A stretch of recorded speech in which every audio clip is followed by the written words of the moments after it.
But if I lay down and I play dead and I stay dead, maybe you'll get sick of being the monster out of my head, under my bed. Think you're something out of my... George and Lisa are overseas students studying in Britain. They are returning home for the summer holidays. First, you have some time to look at questions 1 to 3.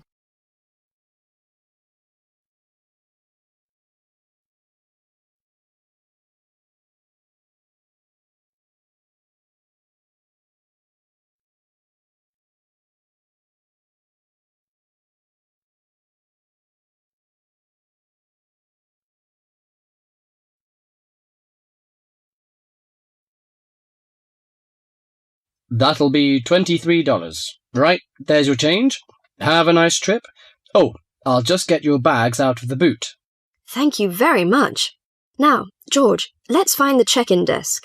Yes, but with all the changes they have made here at the airport, I'm not sure where the check-in desk is. I know, it's strange, isn't it?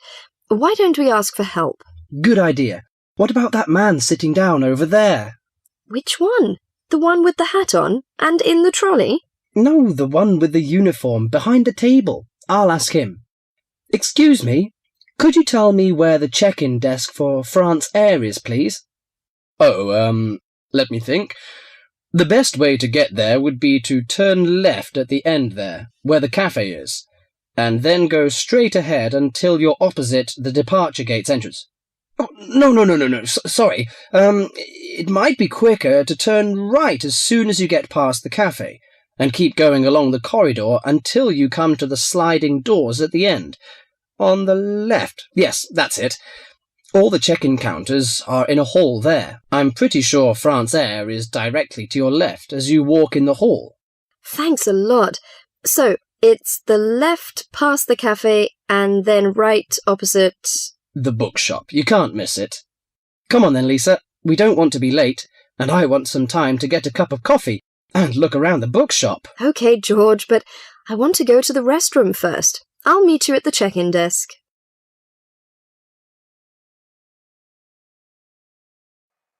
Before you hear the rest of the conversation, you have some time to look at questions 4 to 10.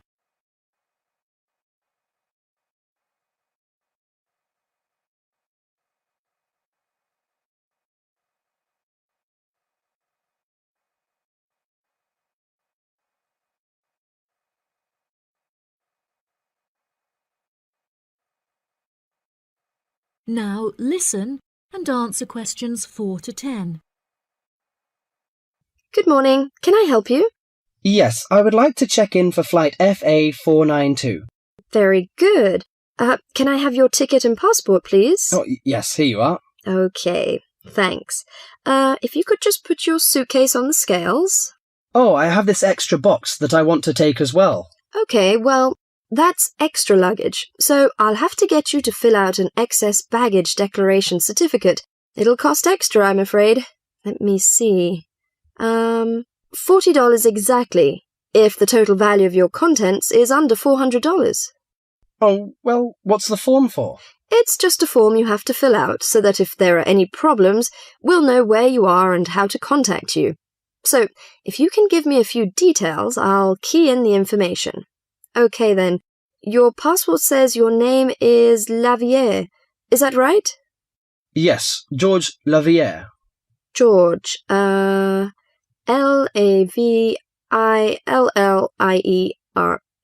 Good. Now, nationality. French? No, wait a minute. It's a Swiss passport. Well, yes, I live in France, but I was born in Switzerland. Swiss. Very good. Flight number FA492. Destination is... Paris. Are you connecting with any other flight in Paris, or will you be staying there? I'm spending my vacation in Paris. Well, Sèvres, just outside Paris. OK. So what's the phone number there? Let me think. The country code for France is 33, and the number is 198614537. Right, so that's 331-9861-4537.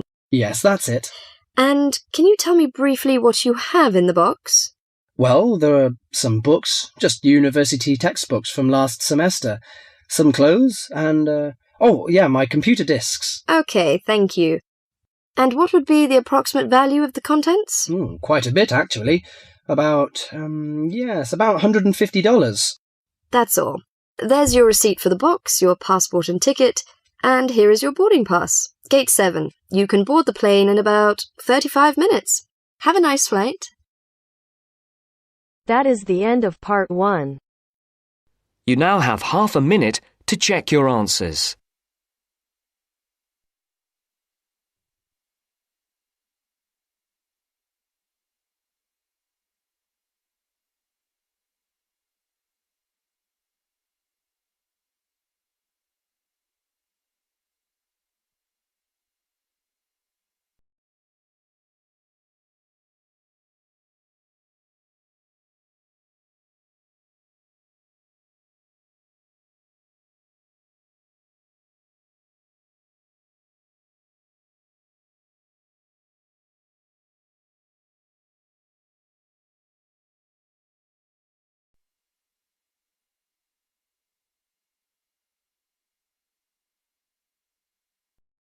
Now turns to part 2. Part 2. You will hear two flatmates, Tom and Richard, talking about their new flatmate who has just moved in the week before. First, you have some time to look at questions 11 to 16.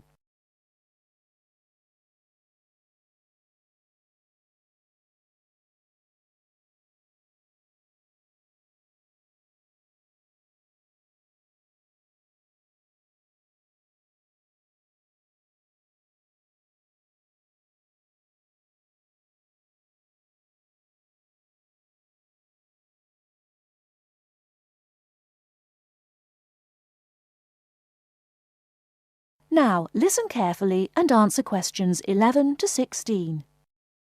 Hi, Richard. I'm glad I caught you here. Can I just talk to you about something? Our new flatmate, Anders, is not quite what I had hoped. I was wondering if you shared my concerns about some of his behaviour. Yes, Tom, I know what you mean, but we can't be entirely negative. He has good points. I mean, at least he's quiet. He doesn't play loud music all night or bother others or turn his TV up, disturbing everyone. Sure, he's quiet, but remember our last flatmate? He'd say hi to you and smile and treat everyone politely. In comparison, this new guy is very impolite. He just grunts in reply and sometimes ignores me altogether. I guess that's just his way. You know, just his character. I don't think he realises he's being impolite, and it shouldn't matter to us too much. We can just ignore him too and quietly live our own lives. But his friends are hard to ignore when they visit. I know what you mean, but how often does that happen? I rarely see them, maybe once or twice a month. If they came more often, it might be a problem, but as it is, such rare visits don't matter so much. Wouldn't you say so? Well, I'm not sure, since it's very obvious when they're here because of all the cigarette smoke in the house. It stinks up the place, and you know we don't allow smoking on the premises. Well, I've never seen them doing this. Maybe they do it outside. Perhaps we can talk to Anders about it. Always remember, though, in one respect, he's a good tenant, and it's the most important aspect. The previous flatmate would always pay the rent late. I know what you're going to say. This guy pays promptly. But there's more to being a good tenant than prompt payment. I mean, you need to turn off the TV, clean up your dishes, dress respectably, be polite, and so on. I guess what I'm saying is that basically you need to cooperate with the others, and this new guy fails significantly in this respect.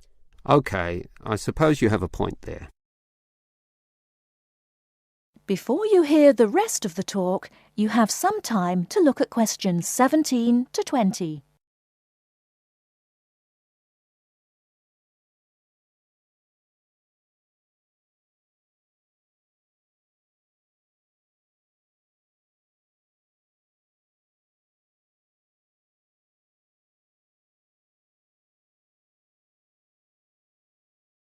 Now listen and answer questions 17 to 20.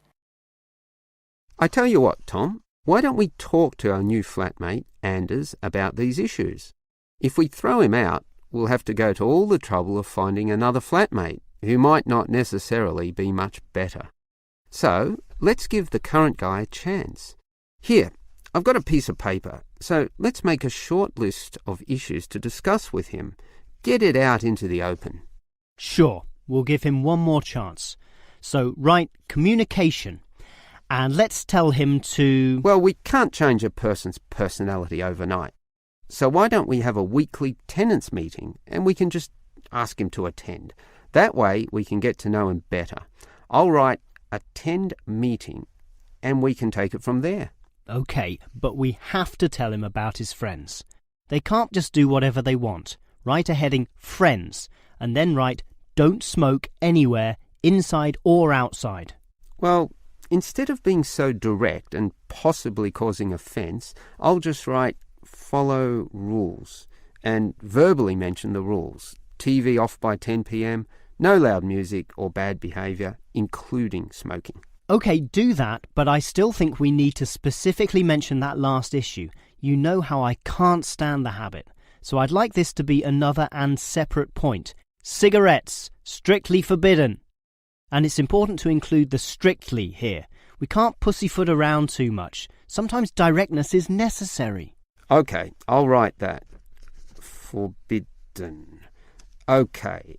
And what about cleaning duties? Anders is a little too relaxed about that.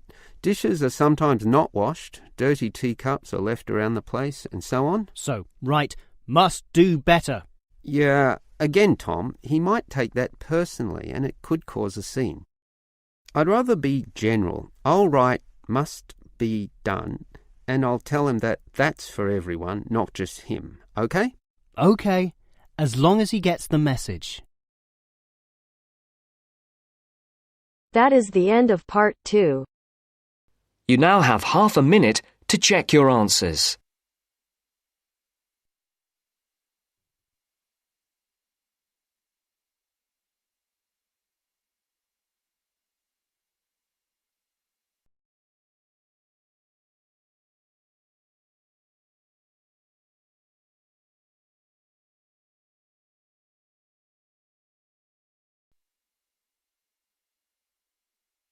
Now turns to part 3. Part 3. You will hear a tutor and 2 students discussing the best ways to study. First, you have some time to look at questions 21 to 25.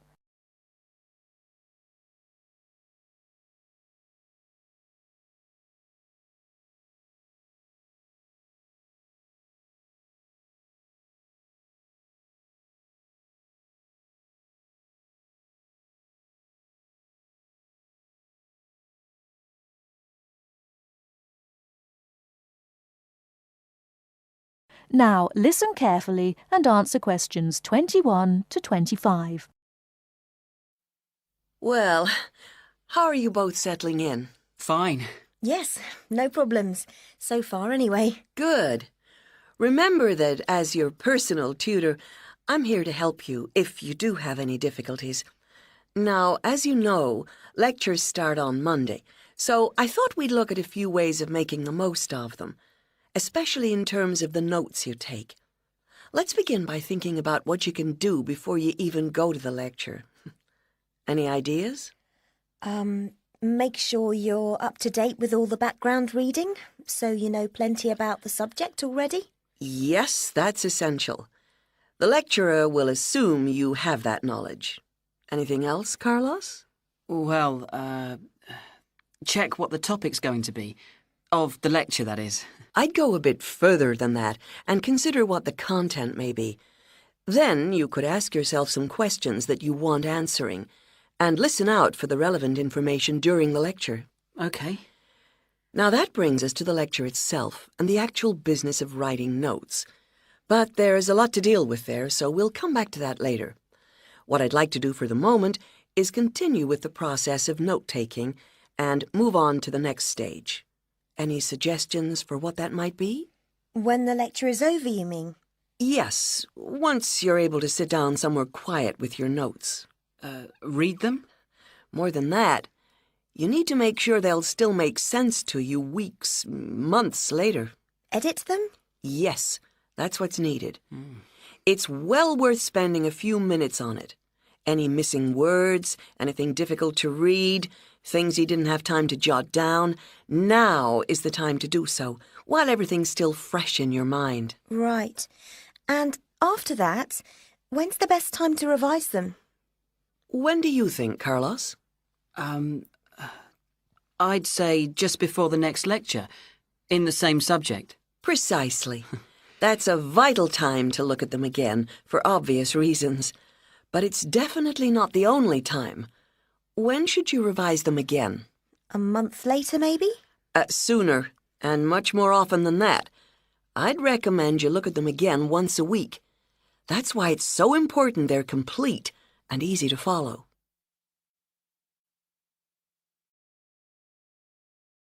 Before you hear the rest of the talk, you have some time to look at questions 26 to 30.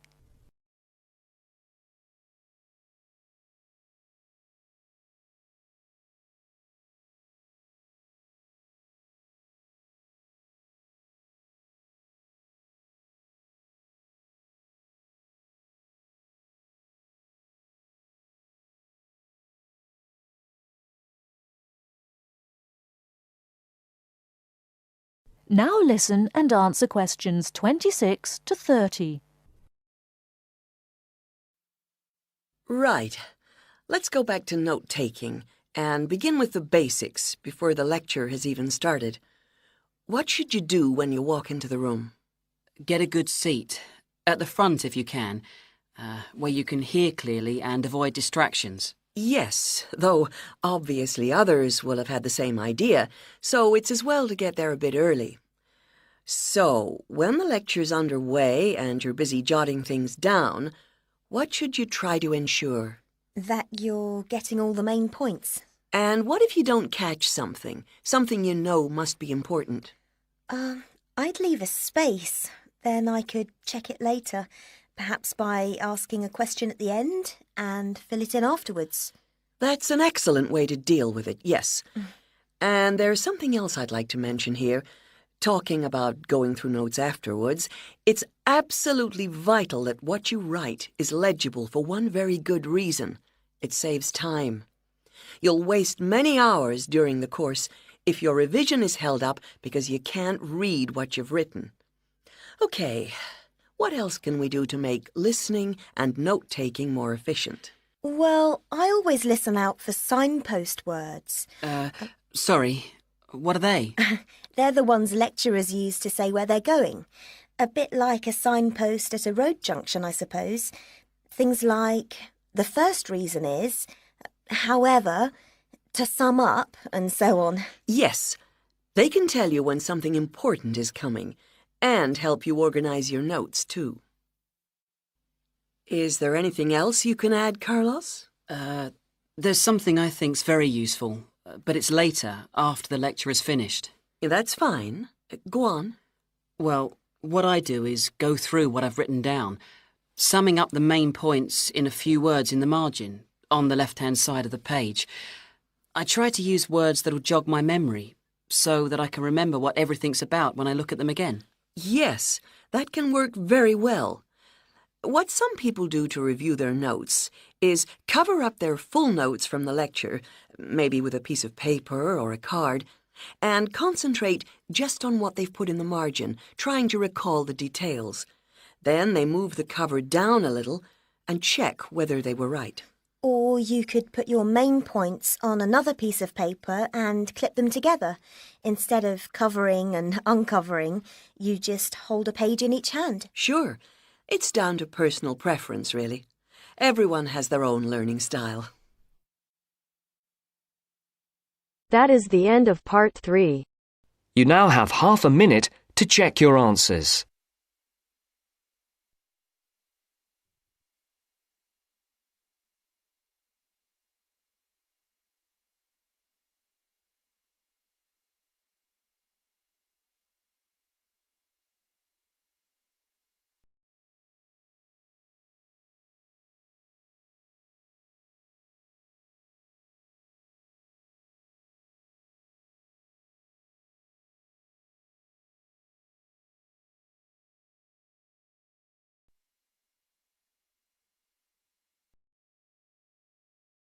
Now turns to Part 4.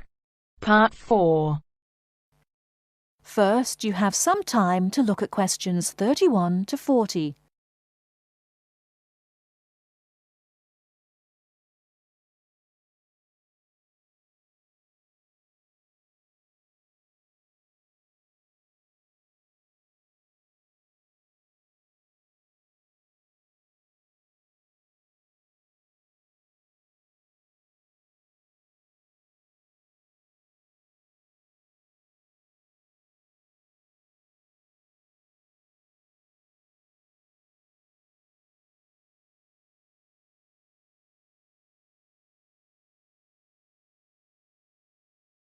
Now listen carefully and answer questions 31 to 40. Last week we looked at some of the features of modern houses, and today we're going to turn the clock back and look at traditional house design. I've chosen to start with Samoa, which is part of a group of Polynesian islands in the South Pacific Sea, because the influence of culture and weather on house design is quite clear there.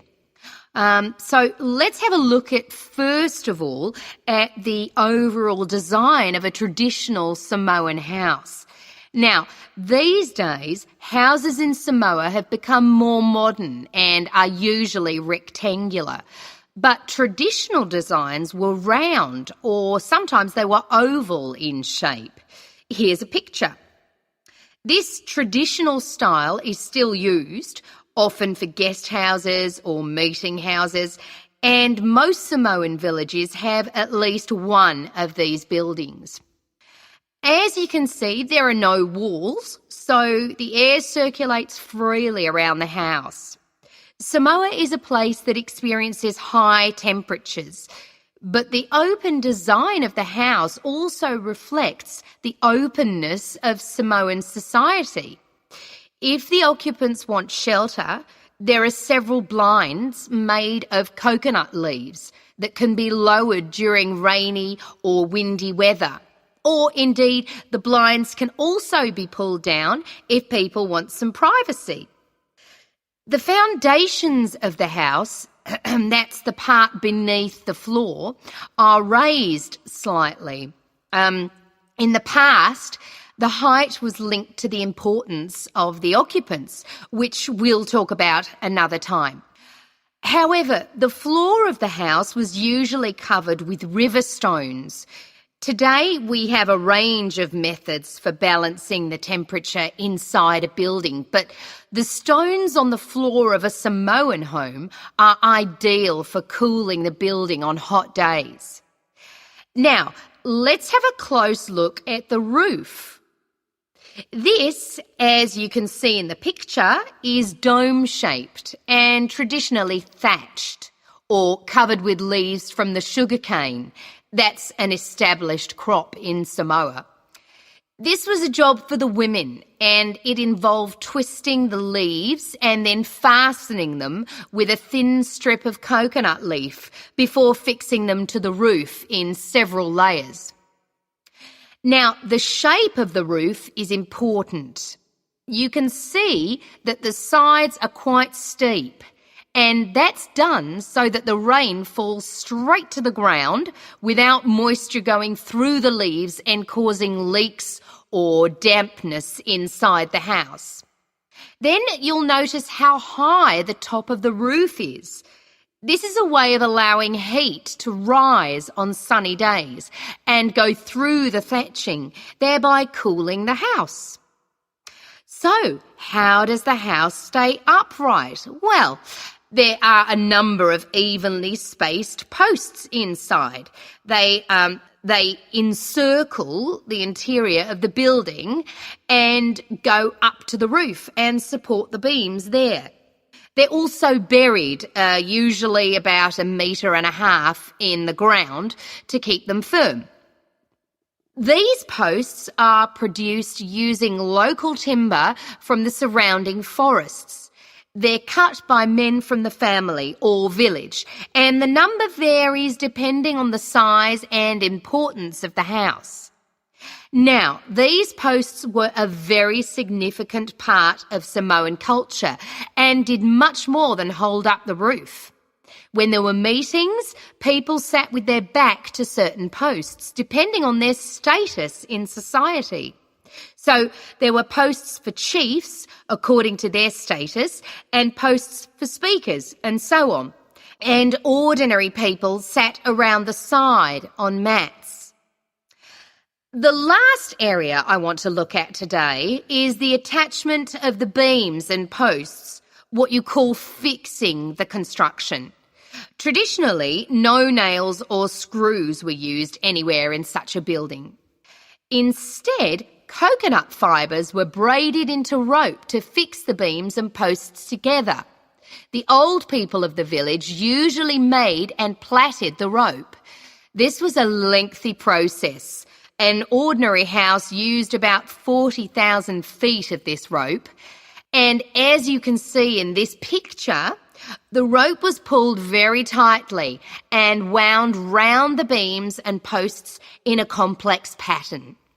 And in fact, the process of tying it to the beams so that it was tight and strong enough to keep them together is one of the great architectural achievements of Polynesia.